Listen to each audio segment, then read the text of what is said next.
Hey guys, what's up? MadSeason here, back with another video in my memory series for you, where I share my personal story of playing World of Warcraft way back in the day. This is part 8 and winner of this month's Patreon poll. In the last one, we talked about Zul'Gurub and our 5 AM runs there, Ahn'Qiraj, mainly the temple which was 40 man, and we talked about the 1-2-3 punch to finish the raid, which was Huhuran, the Twin Emperors, and Cthulhu, and how my guild ultimately failed to kill the latter. And we also talked about the Ironforge Biscuit.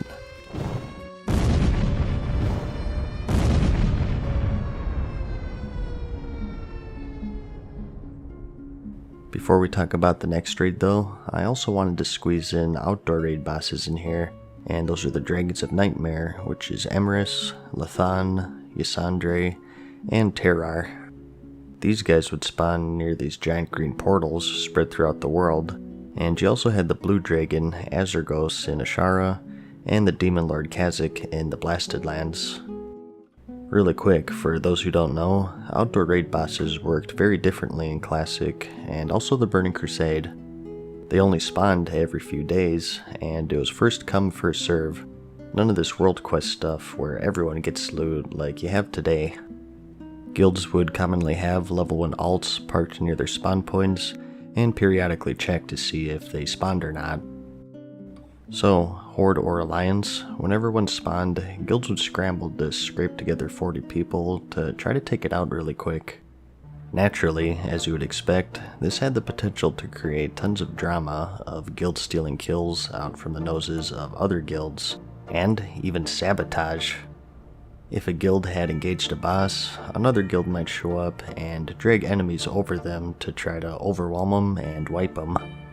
Some of the bosses were quite susceptible to griefing like this. The green dragon Emrys would create poisonous mushrooms from the corpses of players, so to grief, the opposing guild would intentionally run in and die to wipe the attacking guild. The Doom Lord Kha'Zix also healed from hitting players with his AoE Shadow Bolt, so everyone would just group up and heal him as much as possible. This happened all the time, and there was of course a lot of anger and rivalries that happened because of it. And that's not even getting into PvP servers. That's different though, because that's just part of the game. That didn't really cross a line like you did with the PvE servers in that griefing. My guild never participated in that, I'm happy to say, even though it happened to us plenty of times. I remember back before people really started raiding, there were a couple of guilds that sort of called dibs on all of these bosses. They tried to form a list and take turns for kills, which was fine, but then they started to gatekeep and disallow other guilds to join the rotation, which was preposterous of course. Technically, they were free games, so no one had to wait for anyone. Once we started to get our feet wet with raiding, we were one of the guilds wanting to get on the list, but we were deemed unworthy peasants, so we just went ahead and started killing them anyways. We were the first ones to break that order, and from there, it just all devolved into chaos, which definitely caused some hard feelings in our direction. At the end of the day though, like I said, it wasn't really up to anyone, so we didn't really feel bad about it. Actually, we're a little proud of ourselves probably, since we're the first ones to break the regime, so there wasn't this dumb list that the top guilds said everyone must follow. So, these were always a fun wild card to break the scheme of things and get some bonus loot. There's just one more raid left for vanilla though, and that's of course Naxxramas 40 man, which is probably the least seen raid in the entire game. Since the launch event for Ahn'Qiraj was such a success, Blizzard saw fit to do another one for Naxxramas. No resource collecting this time, but the world did see some changes. All across Azeroth, Kel'Thuzad Ziggurats would be invading, spreading death and disease to the lands. They appeared in the high-level zones such as Winterspring, the Eastern Plague Lands, and the Burning Steppes to name just a few. They'd be floating near the various town hubs with a bunch of undead wandering about. If you killed them, you got some items called necrotic runes, which if you gave to the Argent Dawn faction, you'd get some various goodies, including unique armor sets, weapons, buffs, and more. As time progressed, things ramped up, and more Ziggurats would spawn more frequently. And Kel'Thuzad's reach didn't stop there. Even major cities were vulnerable and would often be attacked by Scourge minions, giving level 60 players a run for their money, and low levels a quick and sudden death. Just like the opening of Ahn'Qiraj, the event was received quite well by the players, so much so that they recreated it during the Wrath of the Lich King expansion with the Zombie Infestation event, where players could actually become undead themselves and infect other players with a disease that made them post angry messages on the forums threatening to quit. So, I participated in this, of course. As for myself, I believe I got maybe one of the armor pieces for the leather set. It was pretty grindy, and compared to the AQ 40 level gear, which I had at the time, it wasn't really worth it, other than just for collection's sake, I guess. In the raiding scene, the main reason to participate was to get Argent Dawn reputation, and that's because the higher you had that leveled, the cheaper it was to attune to Naxxramas. That's right, this raid did have an attunement. A lot of people forgot about that, probably because it was pretty straightforward. You just paid the Argent Dawn some gold and gave them some trade materials. At Honored, it was 60 gold, 5 arcane crystals, 2 nexus crystals, and 1 righteous orb. At Revered, it was 30 gold, 2 arcanes, and 1 nexus crystal, and at Exalted, it was free.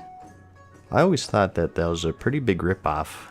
It's like, heroes, we need you to save Azeroth from Kel'Thuzad and his Scourge army, but first, we're gonna need some gold before we let you in. It just seems like someone's getting the short end of the stick here. Anyways, you either had to grind reputation, or pony up a lot of gold to get attuned. As I remember, my guild had all of the miners and enchanters help out to make sure that we have enough materials to get everyone attuned. So it was a guild effort to get at least 40 people ready to raid this place.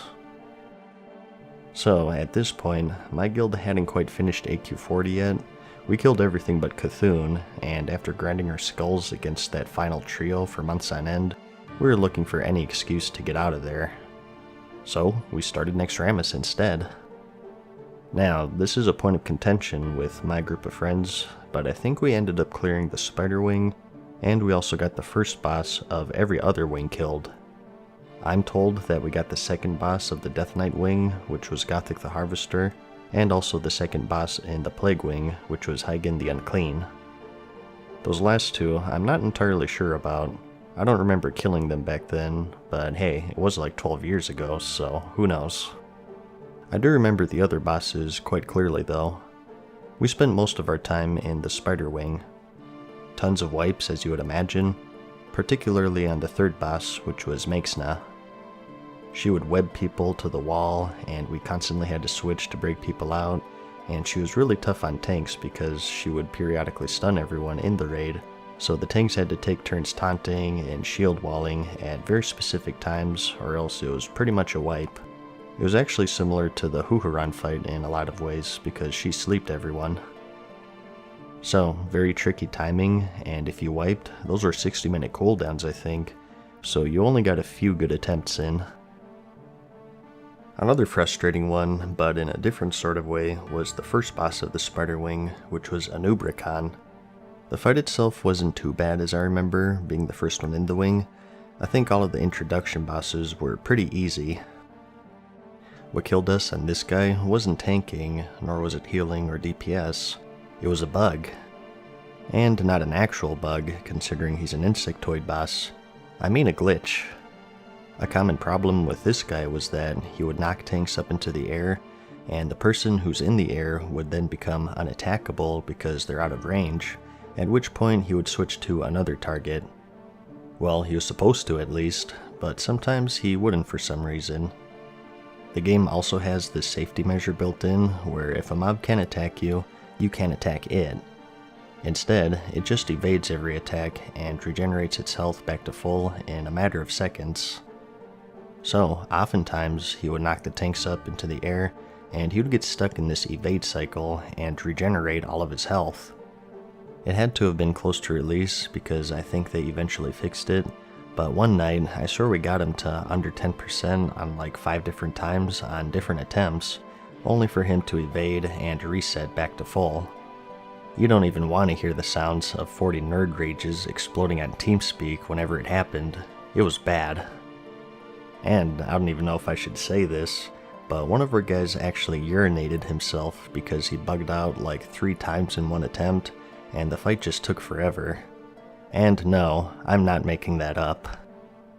You thought people were joking when they bring up pee bottles and poop socks? Yeah, so did I. So, it's probably the only raid where someone lost a pair of pants instead of getting some. But that's about how far we got into that place. Not very far, but you guys gotta keep in mind how tough it was. Even with full AQ40 gear, this place was a nightmare back then. I do partly attribute that to everyone kind of sucking back then since the game was still new.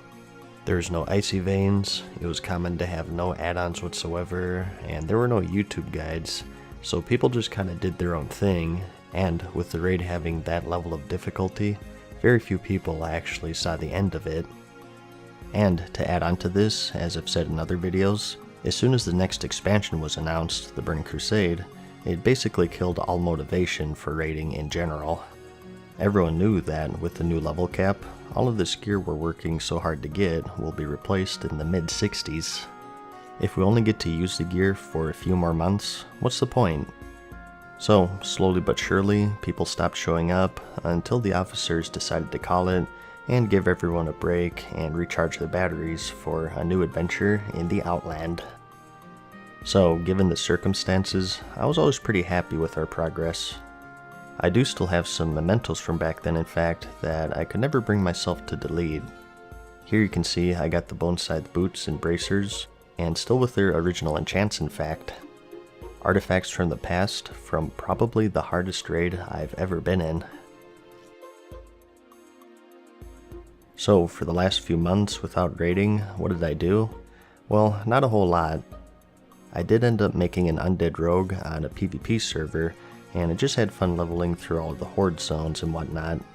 Like I said, I loved PvPing back then, and with my server Khadgar being PvE, I found it necessary to have that unrestricted PvP experience. Patch 2.0 rolled around eventually, which was the pre-patch for the Burning Crusade. That's when they changed the whole honor system to the point system, and there was a big controversy since they made all of the rank 14 gear available to everyone.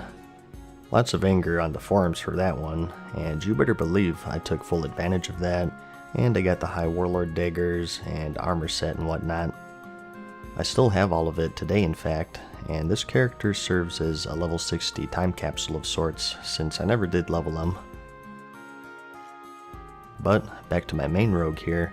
After my guild called it quits, things started to wind down and we all just sort of rested, watching these 360p videos of what awaited us in the new shiny expansion. Whoa, 2 new races, 7 new zones, 10 levels, dungeons with the new heroic mode, more raids and even an arena PvP mode. The anticipation was killing me and I could not wait to get my hands on it. To tide us over, there was another event that preceded the launch. The Dark Portal was ever present in the Blasted Land zone, and demons would start pouring out of it. You could get a quest to kill 10 of them, and as a reward, you got this nifty tabard, which I still have today. They also removed Kha'Zix and replaced him with another mob called the High Lord Krull, finally putting an end to people pulling Kha'Zix to Stormwind, where he'd infinitely AoE Shadowbolt everyone to death, thus making the entire city uninhabitable until a GM stepped in. Remember that, Bullcorn? Eventually though, the day finally came on January 16th, 2007. Remember, this was before everything was digital, and you had to actually pick up the physical copy.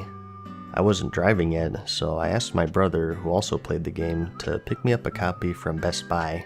He told me that a hot chick walked up to him and asked him if he needed help finding anything, and he tried to play it off like he didn't know what World of Warcraft was. He was like, "Yeah, I'm looking for this game. I think it's called World of Warcraft or something. I don't play it myself because I'm not a dork." From how he explained it, it didn't sound like it worked. But I got the game, and I installed it to find that I was like 12 hours behind everyone else in my guild. I didn't know that they were doing midnight launches back then, so I was a little late to the party, and there were plenty of people in the low 60s grinding along to the new cap, which was of course 70. So, the end of classic World of Warcraft. I retired from the raiding scene along with my guild with Onyxia, the Molten Core, Blackwing Lair, Zul'Gurub, AQ20, most of AQ40, and a portion of Naxxramas all under my belt. Never did I imagine back then, when I quit Star Wars Galaxies, how things would turn out. What's this game everyone's quitting for? World of Warcraft? Ah man, the graphics are all cartoony, and I keep dying because my character's so weak. Well, let me just give it one more go with this dude. He looks way stronger than that scrawny undead. I'll log off after this level. Well, I'm in the middle of this quest now, so I'll just log off when I get to town. Actually, after this quest. Wait, I have school tomorrow? Uh-oh, I think I feel a cold coming on. What an adventure it turned out to be. We battled all the way from 1 to 60, met friends who I still play with today, did all the dungeons across the world, and we all joined a raiding guild and conquered the toughest challenges the game had to offer. 40 different people working together for a common goal, and here I am now telling you guys about it. It was such a fun and important experience for me. I always look back to it with great fondness, and being able to share it with you guys is something I'm very grateful for. I feel so lucky to have people interested enough to watch 8 whole episodes of me reminiscing of my times playing the game. A lot of people make comments all the time thanking me for making these videos, and I'd like to respond by saying thank you for watching them. It's probably my favorite series on the channel out of all 500 plus of my videos that I have, and it's a little sad to see it end. I was thinking of bringing it into the Burning Crusade, but I think Vanilla is the appropriate place to end it. Classic is where all of my nostalgia is. The Burning Crusade is great, don't get me wrong, but to me, it's not as memorable as Vanilla. Your first time of anything is always the most memorable, so I don't really have a ton of memories tied to BC, at least not enough to warrant more videos. So, just how Classic ended, so too will the series. Thanks for watching and listening for so long, and I'll see you in the next one. Peace.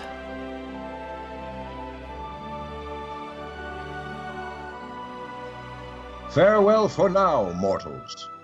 We hope you enjoyed today's video. See you again soon.